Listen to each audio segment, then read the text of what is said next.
it can ignite, and all you gotta do is bring the light. 'Cause a new light shine, 'cause a new light shine. Shalom, everyone. Welcome to another episode of the Light Lab podcast. My name is Eliana Light. I'm here with my good friends Cantor Ellen Dreskin. Hello, everybody. And Rabbi Josh Warshawski. So good to be back. So good to be back. And I'd love for us to play a little get to know you game for ourselves and for our listeners. If you could choose 3 words to say where you are right now in your life, or the 3 words that have been on your heart or on your mind right at this moment, just 3 words, what would they be? Ellen, we're going to start with you. Oh, goodness. 3 words. They're intentional in nature. I think my 3 words would be wake up, honey. How's that? I love that. Anything else you want to add? I'm learning a lot this week, and I'm wide open to that. That's kind of the short answer, and it's an educational week. I'm appreciating it. Beautiful. Josh, what are your 3 words today? I took it a different direction. I just thought of 3, I guess, adjectives, 3 things that I was feeling lately. But I like the bumper sticker direction too. Now I want to think of one like that also. But my words were anticipation, rejuvenation, and quiet. Anticipation because this month was supposed to be filled with a lot of music making and gathering and live times together, and all of that has been deferred down the road, some to set dates and some indefinitely, and so I'm feeling a lot of anticipation for those things to happen. Rejuvenation is I gotta to escape a little bit before some of this stuff happened to a really nice break, and so I'm feeling invigorated from that. And quiet because as a result of all that stuff being pushed back, this year has gotten off to a much quieter start and a much more immersed in my own space and in my own home beginning. So that's sort of where I'm placing myself and finding myself right now. Beautiful. I also picked 3 separate words: health, discipline, and boundaries. And I'm realizing in saying them that these are things that I'm trying to work on in myself. And so they are hopes, they're aspirational words that I've been thinking about a lot in order to bring more of them into my life. Going to a lot of doctors, working on some current health issues, trying to get that all settled. And then, of course, the health issue that is on all of our minds and hearts right now in the recent surge. Working on discipline, but discipline that is out of joy and out of love for my body, for my heart, and my spirit, and my work. And boundaries in my work, in my personal relationships, boundaries and discipline, very connected. I was trying to find a Hebrew word for this, and someone said, oh, it's gevura. Of course it's gevura. That kind of strength is something I want to work on. And sometimes I have to say it out loud many, many times before it becomes true. And so these are the words that I'm putting out into the universe right now. And speaking of 3 words, in our last group episode, we explored Adonai Svatai Tiftach, 3 words of a 6-word prayer, and that led us into the Amidah.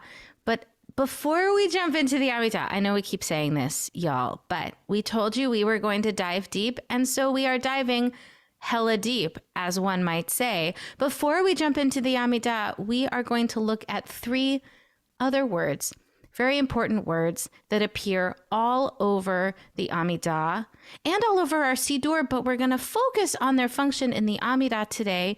Those 3 words are Baruch, Atah, and then there's one I can't pronounce, and we're going to get there when we get there.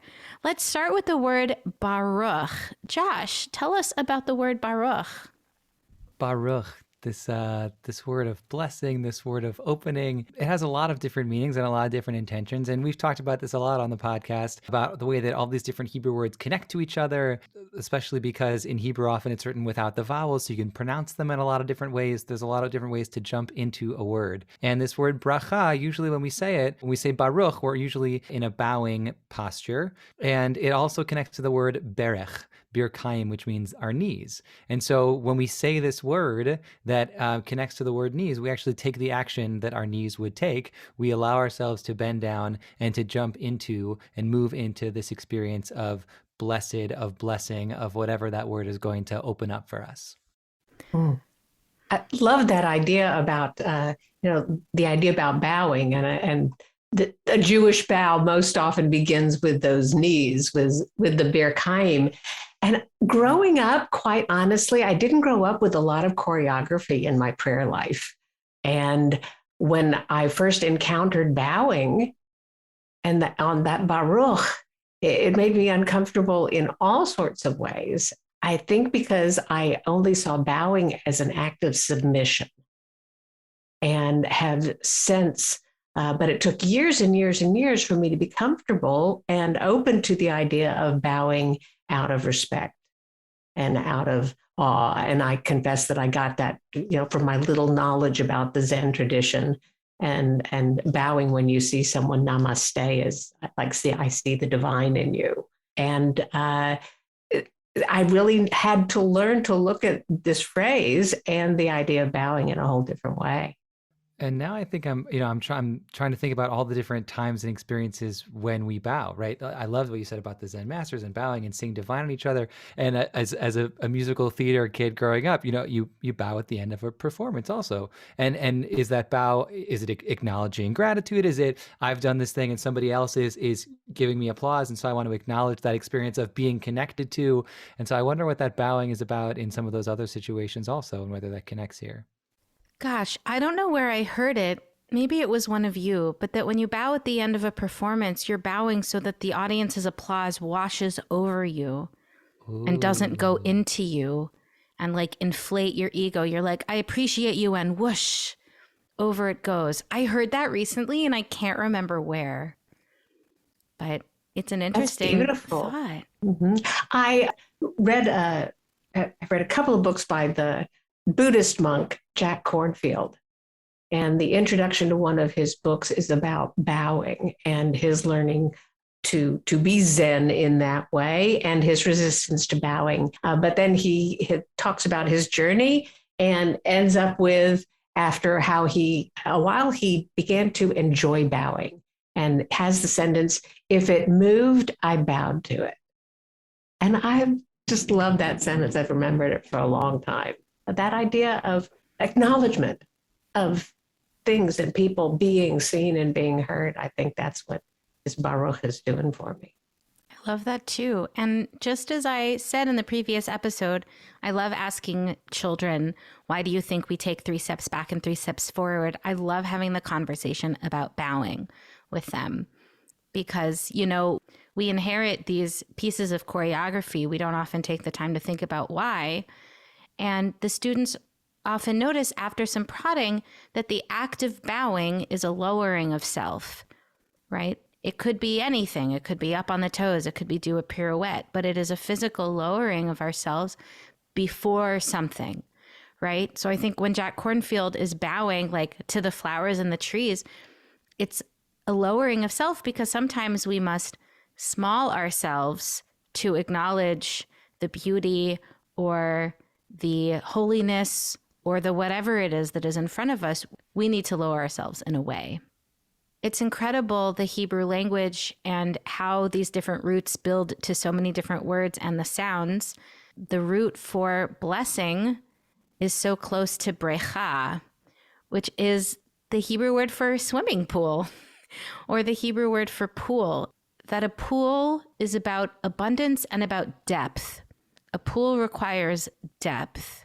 You can have a kiddie pool, a wading pool, but for it really to be a pool, you have to be able to immerse in some sort of way. And so that connection tells me something about depth, immersion, abundance.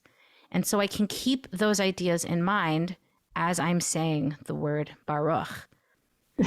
You were speaking about working with children and asking questions and things like that. And important teacher of mine early on, Joel Grishaber, said he asked students the question, how is saying a blessing like diving into a swimming pool?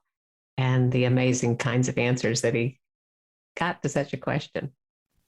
How is saying a blessing like diving into a swimming pool? We might leave that one for the listeners to hold on to, because we're only on the first word. That's what I love about going deep. This is great. We never That could get be the our chance. right. There's our closing meditation right there. Great. Amazing. We have one. Hooray. I love it's arising organically. Amazing. We will hold on to it. Our next word is Atah, which is translated as you, but of course it's not that easy. One of the things that's difficult for me and for many people that I've talked to about prayer is that it is directional. We can say prayer is a moment of meditation. It's a time to sit and open our hearts. That might work for you, but then you start talking about prayers going to some one, something, some being, something that is outside of me, and that can be difficult. That you can be difficult. There's a teaching that I learned from Reb Andrew Hahn, also known as the Kirtan Rabbi, that has helped me with this. In the Kedusha, which is the third section of our Amidah that we'll get to eventually, we imagine the angels in chorus, and they say, Kvodo Malei Olam. The Holy One's glory fills the universe. It's overflowing with God's glory. You could even say there is no space in the world that does not have God's glory in it. And Reb Andrew said, okay, this makes sense to me as like a new agey guy. God is everywhere. God is in everything. God is in me. This makes sense to me. And then later, the angels say, Aye mekom kvodo. Where is God's glory? It's like, well, you silly angels, God's glory is everywhere. What are you talking about? But that the angels in that moment are giving us permission to both understand or think about the Holy One being everywhere and everything, and also permission to call out to the Holy One as separate from us. Where is God's glory in those moments of gratitude and awe and wonder and sadness and fear and hopelessness, to be able to call out to something that isn't us? And the idea that that does not have to make intellectual sense. You know, I used to be really interested in people's theology. I'm less interested in that. I'm more interested in their experiences of God and their holiness, because it's not usually linear. It's hard to get that to fit in a box, and it can be suppressing if we do that. And so this permission to have an intellectual understanding and also live as a full person with my feelings in the world has been very helpful for me in what does it mean to relate to a you as a prayer. It speaks a bit to, in terms of where is God not.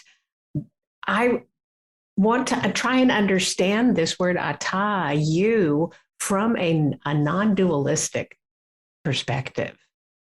If I really am into the, what I'd like to call the echadity of the whole, of Chei HaOlamim, then for there to be a you at all that, you know, like say that it isn't all encompassing, that isn't everywhere, it presents a grammatical problem already and a philosophical problem. So I went looking for how would a non-dualist approach these three words. And I went to the author and Rabbi J. Michelson. And surprisingly enough, in the book that I happen to have on my shelf, there's not like translation for prayer phases such as these. It made me think about it, and he does speak about the limits of language, and that we accept and I would add, we accept words as placeholders, knowing they're symbols for something else. And because, like you say, we want there to be an object of our affection, we have to say, we want to say something, but immediately we're limited. And it makes us look at all liturgy, I think, in a different kind of way. I love that idea of words as placeholders, that where we have to accept the limits of language, and that when we use these words, they can mean a lot of different things. That the language is also limiting, but also in some ways that makes it expansive, because we can offer in a lot more meanings to it, especially when we're using translation, especially when we're trying to understand it in our own vernacular, in our own language. So when I was thinking about Atah, I love, as we've mentioned, the connections between different Hebrew words and how these words can be expansively interpreted and understood. And so I looked at this word Atah, and the first thing that I saw when I looked at it with these new eyes was Aleph through Taf, that we have this sort of all-encompassing nature of Hey, of Hashem, of holiness of God, that this Atah that we're reaching out to, like Eliana was saying, is the Kvodo Maleh Olam. It's this expansive God is everywhere Atah. And so really what we're calling out to is just something without as opposed to within, right? Something that is outside of our own bodies is what we're trying to connect to, be in relationship with something that is external and not necessarily only internal. And as difficult as that can be, I think it is important. It's one of those lowering things. It's just like the bowing. It's a recognition that I am not the A to Z, right? I am not the end all and the be all, or the beginning and the end, that there is a you, there is something outside of me. In learning about God with students in previous years, the students often gravitated towards looking at Martin Buber's concept of I and thou. The idea that when we enter into relationship with God, we are mirroring relationships that we can have with other people, where the other person is not something for us to use or take advantage of, only there for our benefit, but full in and of themselves is a you. And that practicing relating to God as a you could potentially help us relate to other people as full yous in our lives. Ellen, you talked earlier about how the more we dig deep into these words, the more we realize that language is just symbolism for something that's much deeper.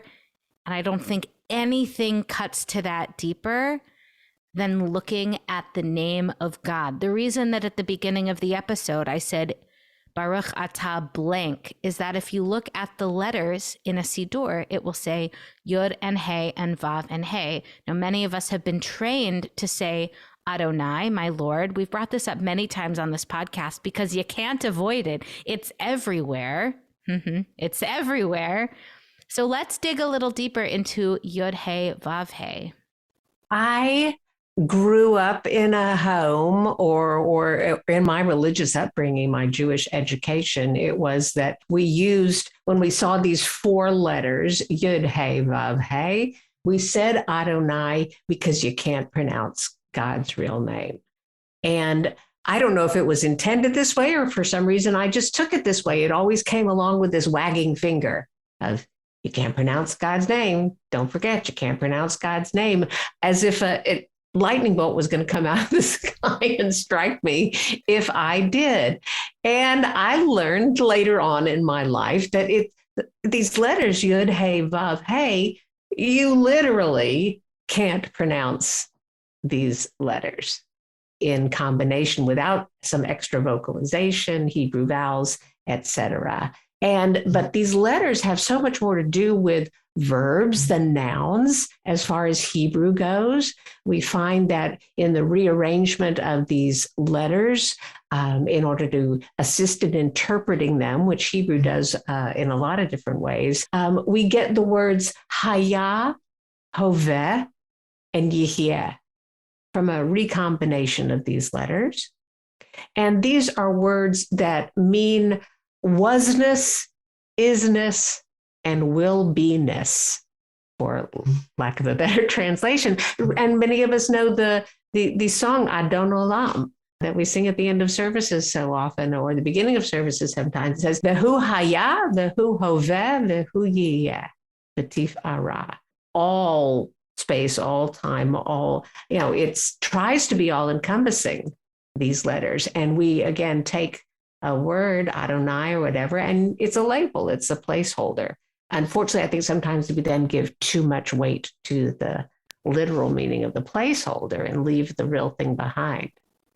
This connects for me with my conversation with Yoshi Silverstein a couple of weeks ago about being outside of time and how the Holy One, holiness, however you want to think of it, is, was, is, and will be. That means it exists outside of the sphere of time.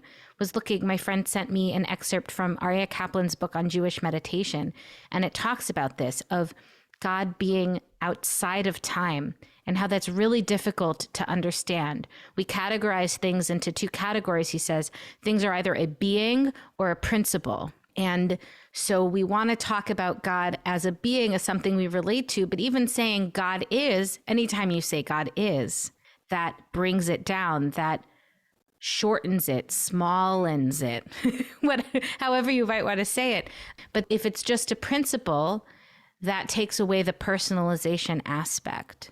So what does it mean for God to be both a being and a principle, but also neither of those things? I love the idea of being the both and the neither, right? That there's right. That's what it has to be. Is that when you're talking about this thing that defies explanation and defies description, but we have to, human beings, we need to grasp onto something. So we have to, we use words that are placeholders, going back to that same idea. Each of these words can be a placeholder for so many different ideas. And I guess for me this week, I'm in sort of the mystical, the connections between different letters and the gematria, the way that different letters have different significances and how we can connect words in different ways. And so when I was thinking about what else yud-hey-vav-hey could mean, I think a lot about that number 26 is what yud-hey-vav-hey is numerically. And there's a whole bunch of different ways that different words connect. The word ahava, meaning love, is 13. And so when you have 13 times 2, when there's love between two people in a partnership, that is equal to 26, right? There's divinity, there's God, there's yud-hey-vav-hey there. And another word that I thought of it that has the same connection, has the same numerical equivalent, is the word kaved. Kaf bet daled also is 26. Kaved meaning weight. Kaved also meaning from the word kavod, meaning honor. And kaved also is like the liver, these internal organs. And so there's something about the weight that we give to something that's important, right? The yud-hey-vav-hey is this sort of importance. It's something that should be honored, but also something that, we were talking about Atah being something that's far away, but this yud-hey-vav-hey, this presence, is something that we're feeling internally. So how can we be connected both to the Atah and to the yud-hey-vav-hey, the presence that's within at the same time? That's so beautiful. And there's so much midrash interpretation to be made on it. That's one of the things that can be challenging and frustrating, but that's also what makes it beautiful and open. There is no one right answer, except maybe that whatever it is we are talking about is one, is echad. But even within that, there is so much interpretation. Something that I love to do in my own practice is there's an idea in Jewish mystical tradition that, again, we can't pronounce it because we can't pronounce those letters without vowels, but we can be it. If you look at the letters yud and hey and vav and hey stacked on top of each other, they look like a human form. And we'll link to that in the show notes. And I love doing a meditation. Well, we'll do the pool of blessings at the end of today. We'll save this one for another time, where I imagine that there is a beautiful scripted yud kind of superimposed on my face, that my head is a beautiful scripted yud. How does that change how I hold myself? That my arms and my torso are a hey, that my spine is a vav, and that my legs and my lap are another hey. And breathing through those letters and feeling them in my body. How might I treat myself differently if I was the walking, talking seal of the Holy One? And how would I treat other people differently if I truly understood each of them as the name of God? A teaching that I'm now remembering, I think, from Rabbi Shai Held, who gets name dropped a lot on this podcast, is that it was actually a really radical thing to say that human beings were created b'tselem Elohim, in the image of the Holy One, as it says in Breshit, in the Genesis story, because in the ancient world, monarchy was said to be created in the image of their God, kings and queens.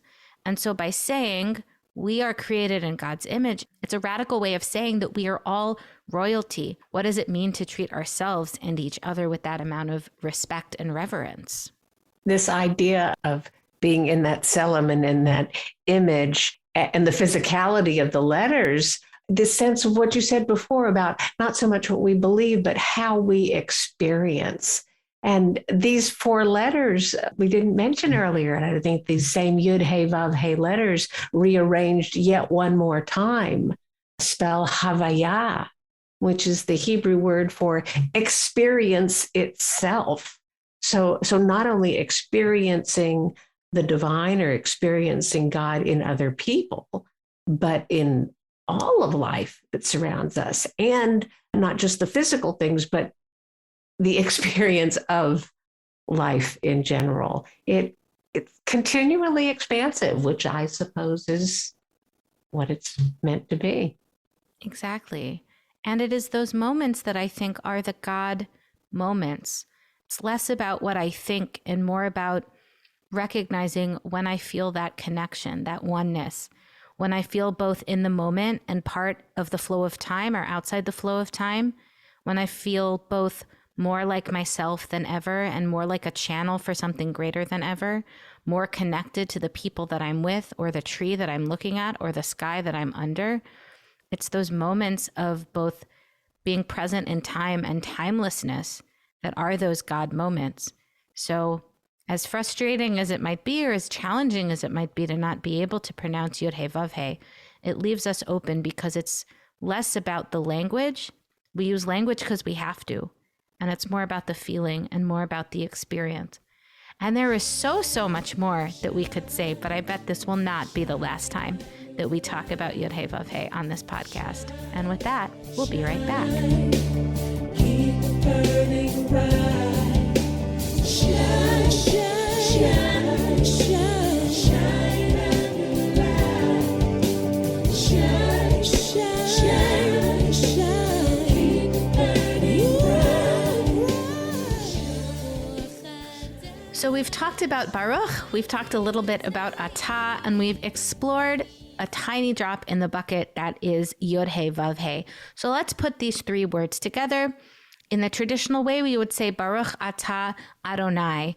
Now, the way I learned it growing up was that this means blessed are you. Or if you go back even further, blessed art thou. That gives it that kind of stateliness. Ellen is smiling. Was it blessed art thou in your Siddur? 100%. Blessed art thou. Amazing. Mm-hmm. And I have a love for that as a result of it just being, familiar. It being familiar. And I also have to say, for me with language, it's really a pendulum swing. There was a time where I really wanted to get away from that formal language. And then there are some times where I think, yeah, it's grand. It's grand in the way that sometimes I want to pray in a field of flowers under the moon. And sometimes I want to walk into a big, beautiful cathedral. And both of those are ways of experiencing holiness. So it's good to have both. But let's expand our understanding, because one of the challenges of this is that blessings are often seen as things that God gives to us or that we give to each other. We say bless you when someone sneezes. We bless you with good health and happiness. And here, the direction is reversed. So what does it mean to say, blessed are you? I really like the translation. I think I learned this from Rabbi Brad Artson at first, which is we can say it as blessing are you. This idea comes up in a lot of different texts, which is that we are calling upon the Holy One as the source of blessing. I remember taking a class with Rabbi Joel Alter a long time ago, and he talked about how for him, a blessing was that we are experiencing the immensity, enormity, infinity of the blessing of the Holy One kind of funneled or like marbled into a particular thing, whatever it is we're doing. Of course, now I'm a watcher of The Good Place, so I just imagined Janet being marbleized. I don't know if either of you watch The Good Place. Janet is like, contains all of the knowledge of the universe, right? Past, present, and future.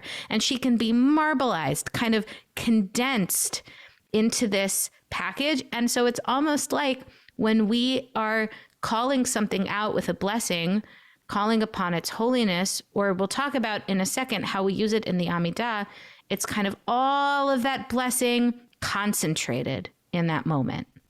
Oh, all that blessing concentrated in that moment. I love that. And, so when you mentioned Rabbi Brad Artson, that was also the direction that I went with, this sort of where this blessing is coming from. He also talks about God often as the holy blessing one, right? The one who is doing the blessing, even though we're the ones who are doing this blessing in the moment, but we're blessing the one who is blessing, which is an interesting way to think about that. And to me, I talk to kids a lot about what Judaism means to me. And often I tell them that it's all about awareness. It's about noticing that things that happen happen as we're going about our lives. And that's what a blessing is, right? Here in the Amidah, and also all the time when we say a blessing, we say it when we do a thing. Oh, we're going to light candles. Here's a blessing that we're going to say to make that moment important, to notice that this is something that's happening. There's a blessing that we say, right? When we see a rainbow, when we meet a new person, these blessings are about noticing and living life being present.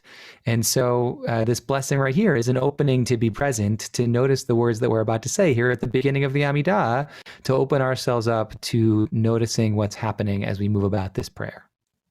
I keep thinking about this concept of blessing, and for me, resounding with being a blessing, and this idea that, Josh, I love that you were just mentioning we're the ones in the moment doing the blessing, and yet it's also, are we bestowing blessing on God, or are we announcing the presence of blessing?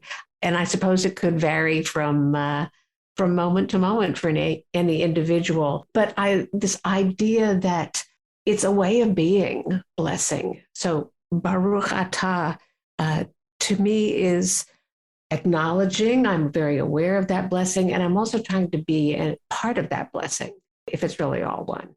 That's so beautiful. What does it mean to pass the blessing along? I'm thinking about blessing also as directional grace, not just concentrated, but that we're taking that kind of flow and we're trying to move it and shift it, and that we can be part of that flow, that when we bless someone, we're trying to send some of that goodness and blessing their way. Even though it's all over, we're just directing it a little bit. And this conversation brought up this quote that I heard on the podcast Death, Sex, and Money, which is a great podcast by the Reverend Katie Ernst, who sums it up pretty well, which is that blessings are not used to make something holy, but to name what is already holy. She then goes on to read a blessing for thunder thighs. So I would encourage everybody to go listen to that because it's pretty spectacular. So if it's all of these open things, there are plenty of other ways of saying it than just Baruch Atah Adonai. So what are some other ways of formulating this formula?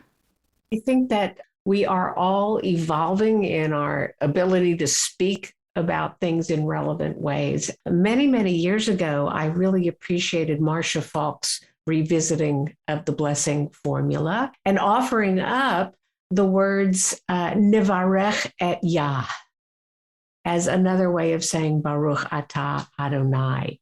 I am attracted to it because it's first person plural.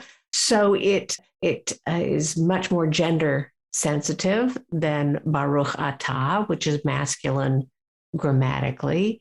But also this idea Nevarech, because it's we will bless, no matter who the we are bestowing, I mentioned it before, bestowing the blessing at this point, but it puts the onus on us to bestow, the onus on us to notice. Where Baruch Atah, I feel it speaks about the state that is already inherent in God. So I'm not sure how I feel about that one, but I also do love the shortened form of yud-hey-vav-hey used here, I suppose. Yud-hey, Yah. And grammatically want to mention that if you look at it in writing in Hebrew, there's a dot in that hey, and it's called a mapik. I also just like to say the word mapik, but it's that extra, that expulsion of air at the end of Yah, and it just turning into the breath itself that I appreciate. Nevarech et Yah. Feels good. It does feel good. And breath itself, a metaphor, or maybe more than a metaphor, for the Holy One, for blessings. We breathe in and out. We share our air. We know that more than ever now. There's no new air. It just cycles. It cycles through us. It cycles through the plants. It cycles through everything. I love the idea of Nevarech because it says that whoever is here is our community. We are blessing. And I wonder if, you know, my Hebrew grammar is not that great. If it was just going to be me, Josh, would I say Yivarech, Tevarech? What would that look like for an individual to say? I think it might be Avarech. I might bless. Avarech et Yah. If you remember that song from Ari, I don't know if you remember Ma Avarech. Ma Avarech lo ba me yavorach. Yeah, I'm pretty sure I know an Israeli circle dance to that. That's beautiful. Yeah, go I like ahead, that Josh. idea also, actually. That's what I was thinking of when Ellen, when you were explaining it, is I love the idea of feeling that Yah and feeling the presence. And I was wondering what it might sound like, what it might feel like to be able to personalize that as a singular. Because often I'm not praying in community, and especially for the Amidah, this prayer is something that is recited often as a solo prayer and then as a communal prayer. So what does it look like in this instance of saying this blessing? To recite it as Avarech et Yah, as I will bless, as I'm going to do this, and what kind of sort of autonomy it gives to each one of us to be the one that's offering the blessing, as opposed to it's coming from that person or from that group, or like, here we are, we can do it together, but I can also empower myself to do it on my own. What's nice about putting it in the singular and then also putting it in the group plural is that it takes some of the genderedness out of it. That's one of the reasons that Baruch Atah Adonai can be uncomfortable, unsavory, or challenging for people in a real way, is that we have masculine God language, not just masculine God language, but masculine everything language built into our Siddur. And so feminists over the past decades have been using different formulations that put this language in the feminine. The first time I heard it was Brucha at Yashchina, which again, Baruch turns into Brucha, Atah becomes At, and Yashchina is this kind of two names of God in one, that Yah, that breath, and then Shechina, the indwelling of God on the earth, the kind of last mystical rung of God that is here in this plane, that has always traditionally been feminine, even in the ancient imagination. And then in our conversation preparing for the podcast, Ellen, you brought up that you wondered about non-binary Hebrew for the blessings. And I found an incredible resource that only came out a few months ago, and we'll link it in the show notes, by Bryn Solomon, who uses the pronouns it and its. Bryn writes about compiling this Siddur from so many different sources and looking at it as an art piece. I read the introduction, which speaks to how it thought about all of the different pieces. If you are a nerd about liturgy or grammar or Hebrew, pages and pages of really incredible thoughtfulness. And what it comes up with is Baruch Atah, this kind of formulation, which is neither the traditional masculine nor the feminine. And if you want to read about how it got to that point, it lays out its thought process in such an incredibly compelling way. But then yud-hey-vav-hey remains yud-hey-vav-hey. And instead of Hashem, which is often substituted for God's name, Hashem meaning the name, would be Hashemoteh. There's an oteh ending. That is, again, neither masculine nor feminine. I hope that we'll bring up Bryn's translation or reimagining of the Hebrew more as the podcast goes on, because it's really fascinating. Again, we'll link it in the show notes. And know that all of these different formulations, understandings, Hebrew phrasings, it's all available to you. And you can also come up with your own, I think. And with that, we'll be right back. Keep burning bright. Shine, shine, shine, shine, shine and light. Shine, shine, shine, shine. Keep burning bright. So, why are we talking about blessings, Baruch Atah yud-hey-vav-hey, at this point in time? Because as we said, it shows up all over the Amidah. It'll be the first three words that we talk about in our next group episode when we get into the section of our ancestors. But Ellen, why don't you tell us a little bit more about how the blessing formula functions here? Well, each of the prayers in the Amidah, and we mentioned depending upon what day of the week it is, that could be 7 prayers, that could be 19 prayers. Each of them ends, and the first one even begins with this blessing formula of Baruch Atah Adonai. And in all of the blessings of the Amidah and many other blessings in our service, the Baruch Atah Adonai sentence that ends the prayer is called the Khatimah. A Khatimah means a seal, not like the animal, but the seal, like a rubber stamp on something, or when you sealed a letter with a royal seal in wax to seal the envelope. That's what this last Baruch Atah Adonai sentence in these prayers is. And so it will kind of be the climactic sentence and the cliff notes, the summary of what came before. And oftentimes I will play around with that when I'm doing those intermediary blessings of the Amidah, of knowing what the Khatimah is and composing my own along the way, and then using the Khatimot as guideposts for my own prayers at that point. So I find it to be a really good guide, the Khatimah.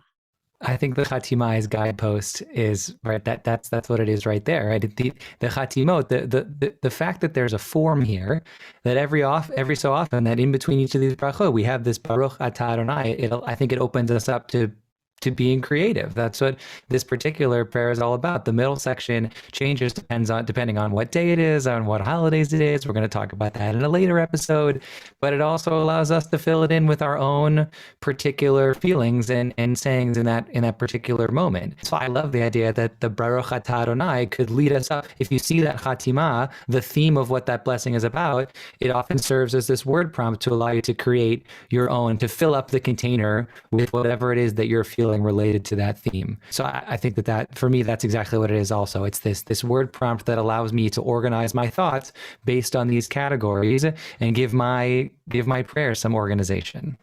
I also love about the Khatimot that they can be taken as titles. Let's take Baruch Atah Adonai Shomei Tefillah, one of the Khatimot in the Amidah. Blessed are you, yud-hey-vav-hey, who hears prayer. Who the hearer of prayer could also be interpreted as who hears prayer. All of these verbs used in the Khatimot and the Amidah are present tense. And I love that. And I question it all the time and think about the wisdom there. So something along those lines that I learned, this is kind of going both backwards and forwards in time, in that I did an interview with someone about a month ago, but you, listener, won't be hearing it for another few weeks, with Rabbi Steve Sager, the Rabbi Emeritus here at Bethel in Durham, North Carolina, an incredible scholar and poet and scholar of poetry. We had an incredible conversation, and he brought up that the blessings, especially in their form in the Siddur, unlike a blessing for eating or seeing a rainbow or these other things out in the world, that a blessing in the Siddur is a reminder that God has done these things before. All things that in our understanding of our tradition have happened before. The next one we're going to talk about, the Khatimah for the piece about our ancestors, is Magen Avraham, Shield of Abraham. That itself comes from the Torah, and it has happened in our understanding. Abraham was shielded. And so it's a reminder to God, he says, of God, you have done these things. That means they can happen again and that they can keep happening. When we call God the one who hears prayer, you have heard prayers in the past and you can hear prayers again.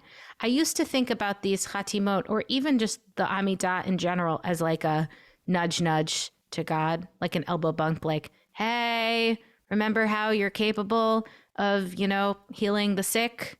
Remember that we call you the healer of the sick, but I also think, that brings up difficult questions of what you think God's powers are. That'll be the third one the second one after this one.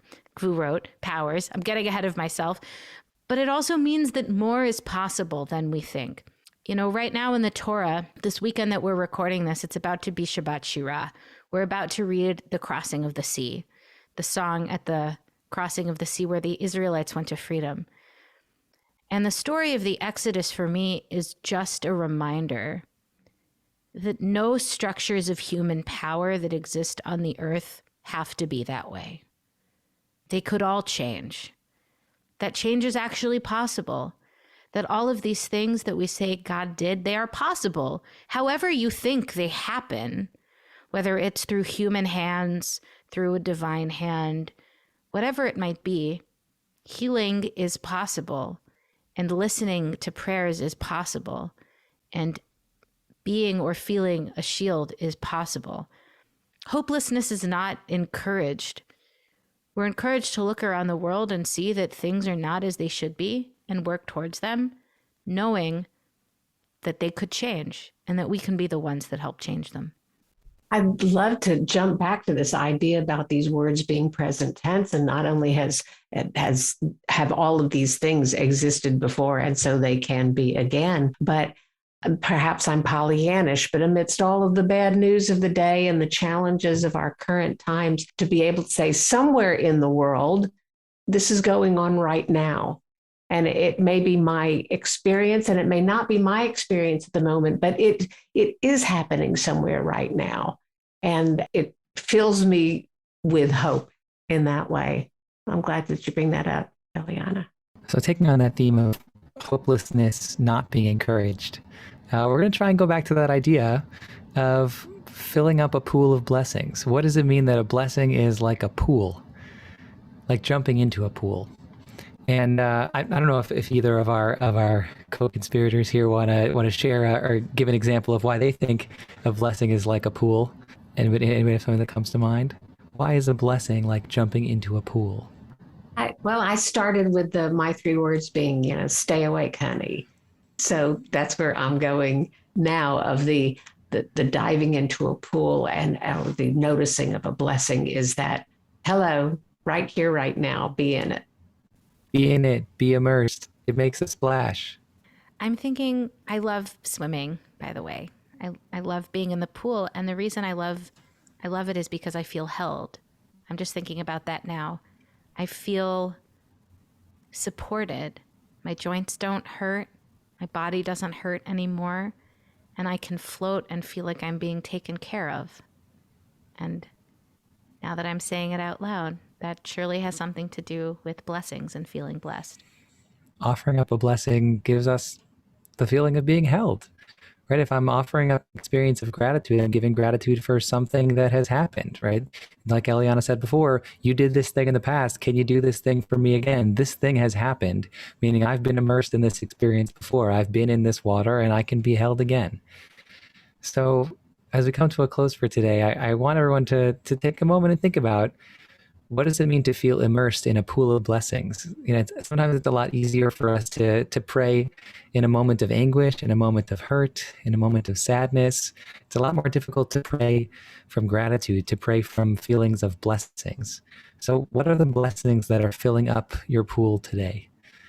How can you take a moment and add in drop by drop, what's a blessing in my life today? What's the next blessing? How can I be immersed in it? How can I be held? How can I take a moment out of the hopelessness? It's not encouraged. Hope is encouraged. What can I be feeling that can lift itself up in blessing today? I'm trying to hold on. Fill up that pool for a moment. Dump in all of the blessings you can find. And then give yourself a moment and dive in.